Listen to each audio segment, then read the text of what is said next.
Shalom, shalom, meus queridos, que o Senhor te abençoe preciosamente neste dia, que o Espírito de Deus te conduza a receber e a entender mais uma palavra de Deus. O tema de hoje é feridos pelo pecado secreto. Estaremos dando continuidade ao tema passado, contaminações de alma na área sexual. Para falar desse assunto, eu vou estar lendo para você já um texto em Romanos, capítulo 8, do versículo 20 até o versículo 23. Eu sou o reverendo Milton Rodrigues e eu pastoreio a comunidade Nação Ministério Pleno. Nosso ministério fica na cidade de São Sebastião, no Distrito Federal. Somos um ministério que trabalha com personalidades restauradas, área da mente, emoções, sentimentos e vontades, como também na área de libertação de alto nível. O texto de Romanos 8 diz assim: toda a criação, não por vontade própria, foi submetida por Deus a uma existência fútil, na esperança de que, com os filhos de Deus, a criação seja gloriosamente liberta da decadência que a escraviza. Pois sabemos que até agora toda a criação geme, como em dores de parto. E nós, os que cremos, também gememos, embora tenhamos o Espírito em nós, como antecipação da glória futura, pois aguardamos ansiosos pelo dia em que desfrutaremos nosso direito de adoção, incluindo a redenção de nosso corpo. Então, amados, o pecado secreto é fruto de molestações, brincadeirinhas sexuais da infância, porque por aí entraram demônios para fazer a pessoa pensar em sexo a toda hora e do jeito que o diabo quer. Na adolescência, pode parecer um desenvolvimento sexual normal, mas o pecado torna-se um vício que a pessoa não consegue mais controlar.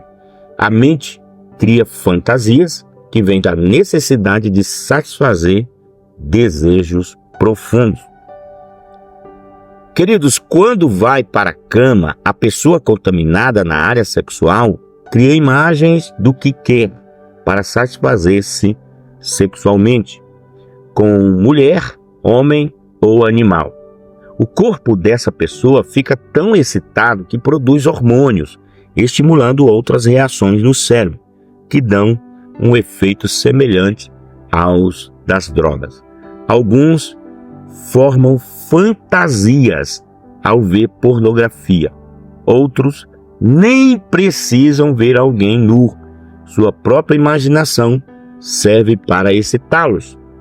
Quem está contaminado ou com problemas de um pecado secreto, que pode ser masturbação, pornografia e outras práticas sexuais ilícitas, precisa, em primeiro lugar, reconhecer que necessita de ajuda, que tais coisas não são da vontade de Deus e deve buscar a sua libertação.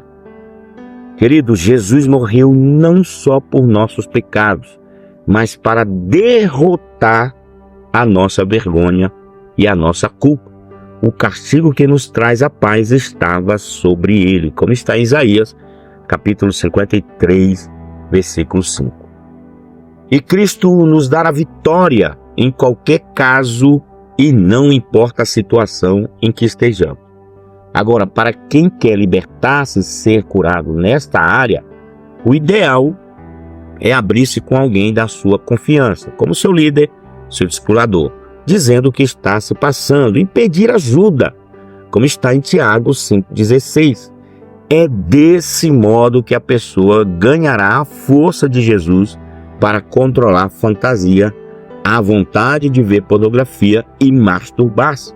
O pecado secreto pode intensificar-se a ponto de constituir uma obsessão sexual, que será abordado esse assunto mais à frente. Antes, porém, vejamos a mais pervertida das relações entre dois seres humanos, o homossexualismo e sua versão feminina, o lesbianismo.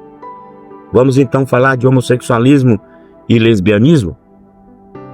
É um sentimento homossexual, lésbico, que pode aparecer num pré-adolescente algumas vezes. Isso pode causar constante ansiedade e a pessoa deve procurar o seu líder, porque pode estar com problemas que precisam ser sanados para o maligno não se aproveitar da situação. É importante ver como foi que essa contaminação entrou em sua vida e que pecados nesta área foram cometidos. Se, porém, já aconteceu relacionamento ou se a pessoa não sente atração pelo sexo oposto e pensa que está condenada a ter essa identidade sexual que não é sua, ela precisa muito mais ainda de ajuda para ter saída. Jesus recebe o nosso arrependimento e nos dá graça e força para trocarmos relacionamentos ruins por outros bons. Então, amados, vamos abordar agora este caso. Homossexualismo é a prática sexual com pessoas do mesmo sexo. No caso de mulheres, a designação é lesbianismo. Normalmente inicia-se com culpa, solidão e depressão. Após o prazer momentâneo, a pessoa não foge da angústia do seu comportamento. Por isso, entrega-se a uma aventura após outra para esquecer-se de si mesmo e termina no álcool, nas drogas, na pornografia e numa vida totalmente corrompida, que muitas vezes a leva à morte. Amados, vivemos hoje um avivamento da percepção homossexual. Os artistas são pressionados a assumirem publicamente a sua homossexualidade, para estimular os fãs a segui-los. E as doenças sexualmente transmissíveis, além da AIDS, multiplicam-se mais e mais. Então, queridos, é a igreja que deve mostrar as consequências físicas, emocionais e espirituais dessa prática, cujo preço é a condenação eterna. E na terra, internações hospitalares, muitas de ordem psiquiátrica, encarceramentos, depressões, além de confusão mental, alcoolismo e drogas, que fazem parte desse submundo. A igreja não pode tolerar o pecado e a perversão, mas é seu dever receber o homossexual e a lésbica com amor para trabalhar por sua cura e libertação, que é um processo que poderá ter seus altos e baixos. A igreja, meus amados, deve dar a chance de um convívio afetuoso com toda classe de pessoas. O casamento não cura o homossexualismo, mas pode ser uma consequência da cura. Contudo, a pessoa pode optar por ficar solteira. O que não começou da noite para o dia também pode demorar para sair. Mas o apoio dos irmãos sinceros, a comunhão diária com Deus, a oração e a palavra de Deus, tudo isso, conjuntamente com ministrações de libertação, vai curando a sexualidade pervertida, o caráter e a convivência social e familiar. Por mais que digam que é preconceito, na verdade a Bíblia mostra que toda perversão sexual, inclusive o homossexualismo, é pecado. Levítico capítulo 18, versículo 22 está escrito: com homem não te deitarás, como se fosse mulher, é a abominação. Também em 1 Timóteo 1, versículos de 8 a 10 está escrito: sabemos que a lei é boa, também sabemos que ela não é feita para o justo, mas para os transgressores e insubordinados, para os ímpios e pecadores, para os profanos e irreverentes, para os que matam pai e mãe, para os homicidas, para os que praticam imoralidade sexual e os homossexuais, para os sequestradores, para os mentirosos e os que juram falsamente, e para todo aquele que se opõem à sã doutrina. Também em Romanos capítulo 1, versículo 26 e 27, diz o seguinte: por isso Deus os entregou a paixões aviltantes. Suas mulheres mudaram as relações naturais por relações contra a natureza. Igualmente, os homens, deixando a relação natural com a mulher, arderam em desejo uns para com os outros, praticando torpezas, homens com homens, e recebendo em si mesmo a paga da sua aberração. E 1 Coríntios, capítulo de número 6, do versículo 9 ao 10, está escrito: não se deixe enganar, nem imorais, nem idólatras, nem adúlteros, nem homossexuais passivos ou ativos, nem ladrões, nem avarentos, nem alcoólatras, nem caluniadores, nem trapaceiros herdarão o reino de Deus. Agora, amados, as principais causas do homossexualismo são ligadas à vida emocional.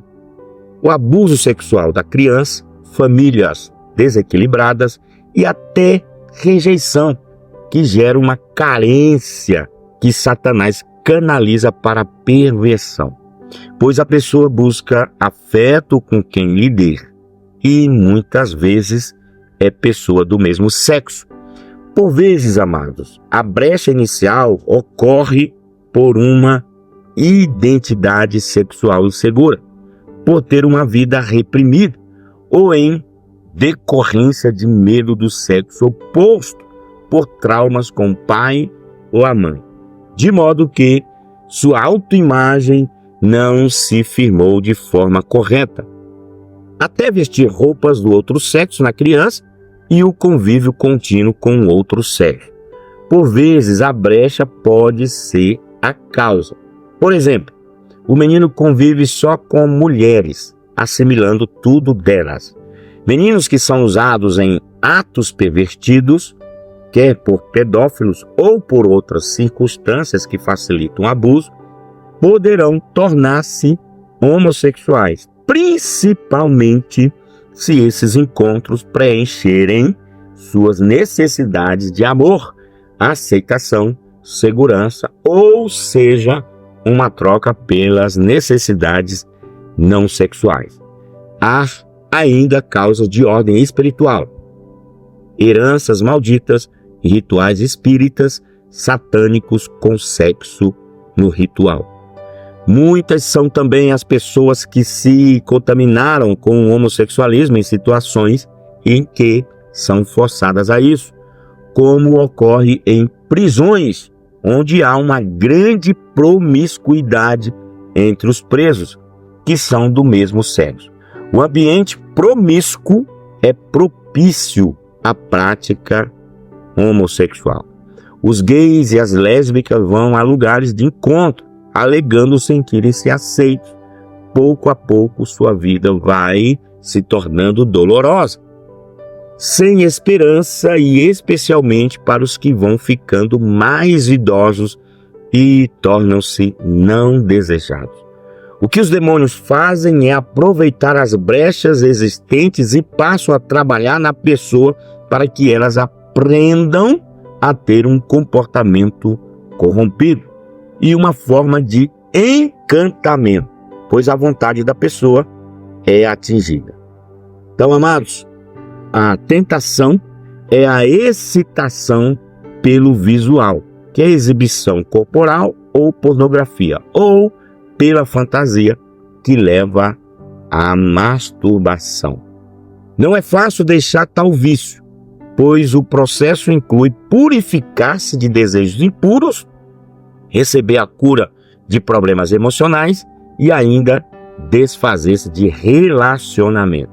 A pessoa pensa que nunca terá uma vida normal ao relacionar socialmente com pessoas do mesmo sexo, pois crê que não poderá libertar-se de tais desejos, e ainda pensa que se não se apaixonar por alguém do outro sexo, estará fora das paixões normais.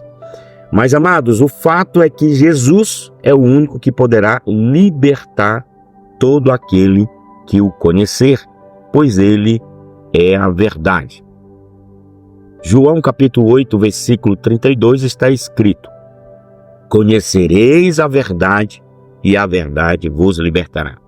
Todo cristão decidido a deixar o homossexualismo deve preparar-se para confrontar Satanás, que espalhou o engano de ser a lascívia irresistível, dando a crer que pecado não é pecado, mas o que ele faz é levar a pessoa a viver uma vida miserável, forçando-a a cair. Depois ele a condena pela culpa, pelo pecado, trazendo-lhe ansiedade, medo e ainda faz o possível para a pessoa distrair-se com tarefas urgentes para impedir a comunhão com Jesus. O que, por sua vez, a enfraquece espiritualmente e a deixa mais vulnerável ainda. Quem está buscando a sua libertação em Cristo, ao perceber que a sua comunhão foi quebrada, deve restaurá-la o mais rápido possível. A palavra é uma das armas mais poderosas, pois fortalece a fé, que é indispensável para a vitória. Além disso, é importante a pessoa ter alguém que lhe dê apoio, alguém a quem prestes contas. Sua fé em Cristo precisa ser fortalecida, crendo de fato que tudo é possível ao que crê, mas deixar que ainda o esteja atraindo pode ser doloroso. No entanto, a graça de Deus o ungirá com força da vitória, e os relacionamentos que passará a ter com outras pessoas se tornarão criativos e saudáveis. Vamos então à obsessão sexual, falar um pouco desse tema. Amados, dentro da igreja há viciados em sexo com pecados secretos, mais do que possamos imaginar. O vício sexual e outros problemas são resultado de uma contaminação espiritual na área do sexo e de uma mente pornográfica. Você pode pensar que não conhece um viciado sexual, considerando-o um tipo exótico, mas o viciado sexual é uma pessoa aparentemente normal. Parece ser um cristão amável, mas a sua atividade sexual é incontrolável, compulsiva e pecaminosa. Ele é egoísta e não se preocupa com a consequência na vítima. O viciado pode enfrentar tormentos de alma, culpa, remorso, até repugnância de si mesmo e vergonha, sabendo que lançou mão de algo temporário. As raízes de sua condição remontam muitas vezes à infância, pois pode ter sido vítima de abuso sexual quando era criança. Sua postura inclui agredir outras pessoas. O nível de perversão a que chegou o faz perder o prazer na prática sexual natural e assim acaba não se satisfazendo no casamento. O pecado fica impregnado em sua mente, o seu olhar torna-se cheio de lascívia, mentalizando o sexo com as mulheres que vê e a quem deseja mentalmente. A pessoa peca por recusar a dependência apenas de Deus como a única fonte que lhe dará satisfação, aceitando o engano do diabo que lhe oferece um falso prazer. Várias são as circunstâncias em que a obsessão sexual ocorre. No casamento, por exemplo, pode acontecer de um dos cônjuges estar corrompido na área sexual ou ainda vive uma falsa intimidade no relacionamento conjugal, para esconder seus traumas e o vazio que tem no seu coração.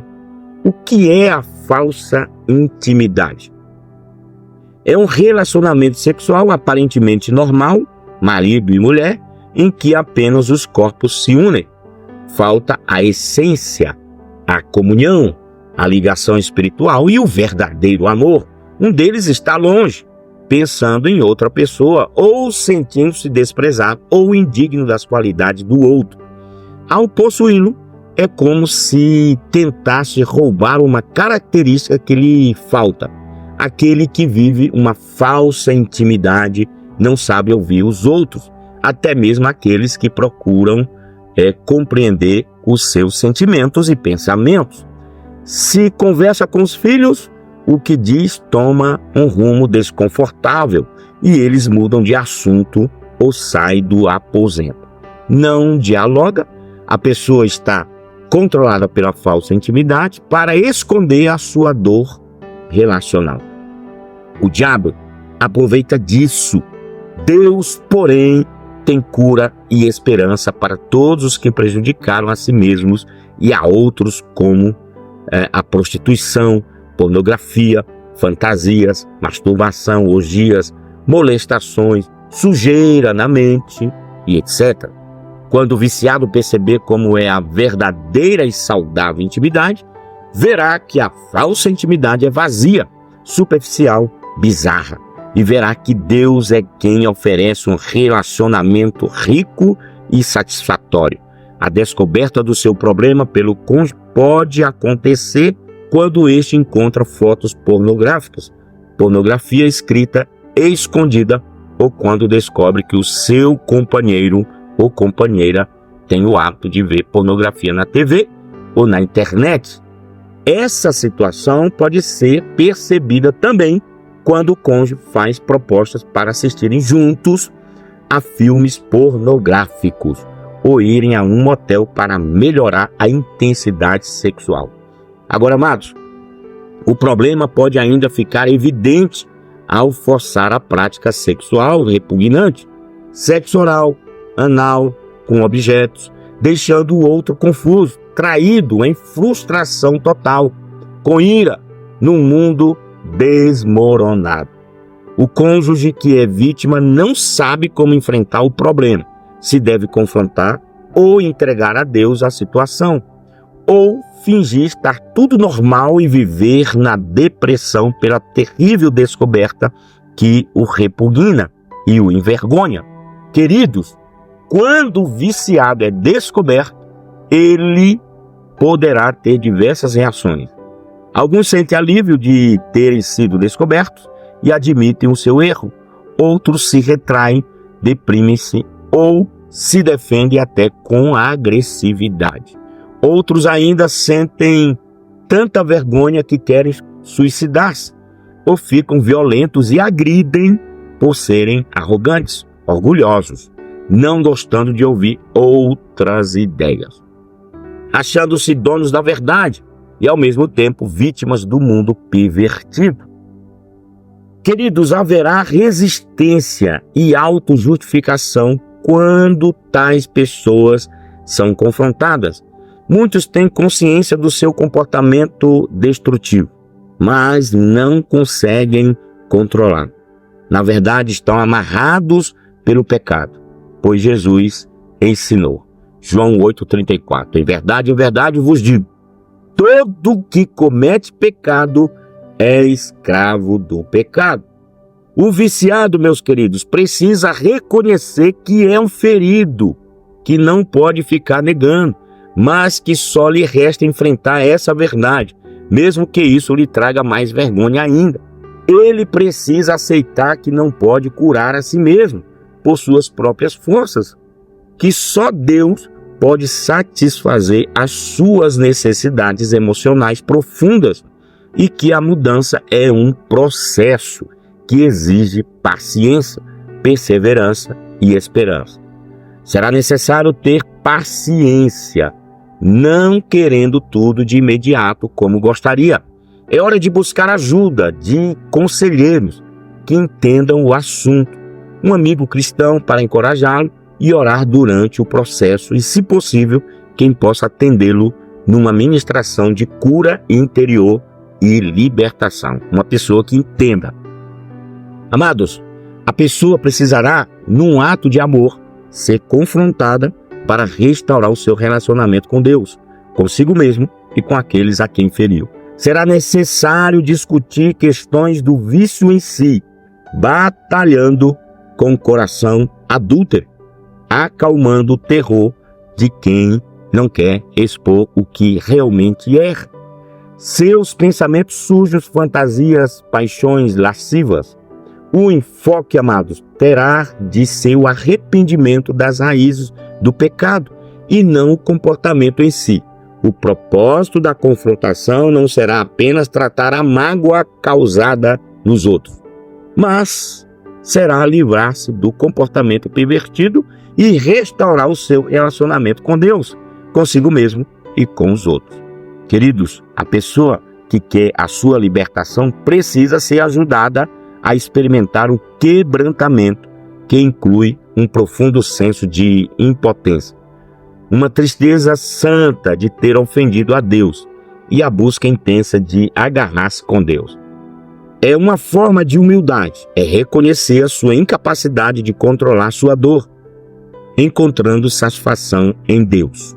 Será preciso haver um diálogo entre o casal, com respeito ao assunto, mas isso deverá ocorrer em hora própria, com a presença do conselheiro, que deverá portar-se de forma neutra, sendo bom ouvinte, equilibrado, respeitando ou respeitado pelo ofensor.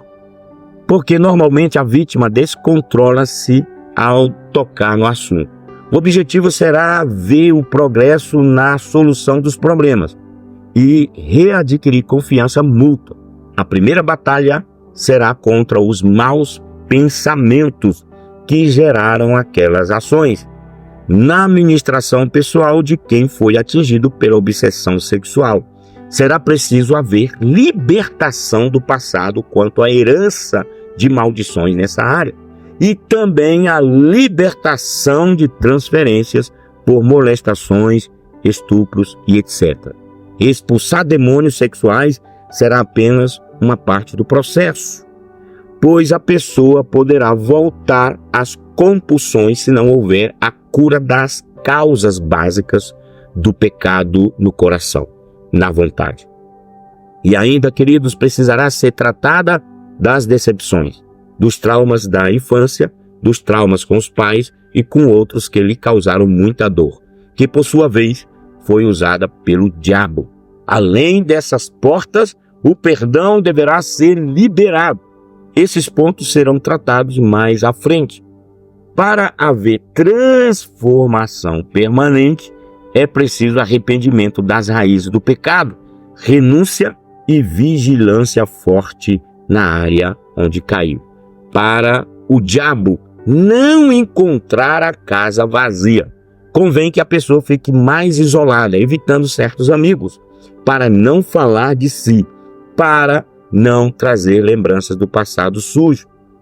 E convém mergulhar-se totalmente na palavra de Deus. Ela o ajudará e muito. A maioria dos crentes desconhece que a falsa intimidade é arma que pode até controlar o comportamento do viciado em sexo. Muitos sentem intenso desconforto e vergonha ao tratarem do assunto, por desconhecimento ou por não entenderem que o pecado sexual é, aos olhos de Deus, como todo pecado. Tem de ser confessado para que haja perdão e purificação, como está na primeira epístola de João, capítulo 1, versículo 9. É assim que a pessoa será renovada com Deus e com o corpo de Cristo. Tem havido falta de compromisso na restauração das pessoas. Tem havido tolerância para com o pecado sexual, principalmente se a pessoa não está em destaque. E isso faz com que o problema seja levado como se fosse normal, pelo medo de enfrentar as complicações do vício sexual. Muitos, porém, têm sido abençoados com a cura interior e com a libertação, apropriando-se de que Jesus é aquele que tira o pecado do mundo. E chega um momento em que se exclama: estou livre! Meus queridos, que o Senhor te abençoe poderosamente. Que você seja abençoado com esta palavra, que ela possa gerar em você libertação, desejo de mudança, que você seja muito honrado. Eu vou ficando por aqui, que o Senhor possa continuar contigo e no próximo devocional estaremos falando de algo poderoso. Aguarde, tá bom, meus amados? Não esqueça, se você ainda não é inscrito aqui no nosso canal, se inscreva. Inscreva-se e ative o sininho para que você receba notificações todas as vezes que postarmos algo interessante. Também, meus queridos, estamos nas redes sociais. É só você ir lá no Instagram e colocar @Ministério Pleno. No Facebook, você vai colocar @Ministério Pleno. Também estamos lá no TikTok, para te honrar e te abençoar. É só colocar assim, ó, Ministério Pleno e o número 10. Dessa forma, Ministério Pleno 10, tudo junto. Ok, meus queridos? Não esqueça, dê o seu like, o seu joinha, comente aqui embaixo. É muito importante o seu comentário para que possamos continuar buscando trazer temas que te ajudem a crescer e a melhorar. Então, meus queridos, fica com Deus. Um cheiro no coração. Até o nosso próximo devocional.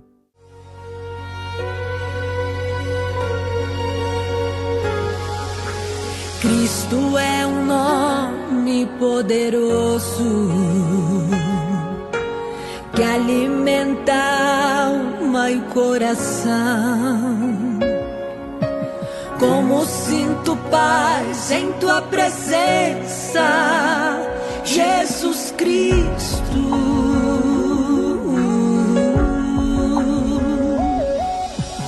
Este nome faz cair barreiras no caminho escuro, é a luz.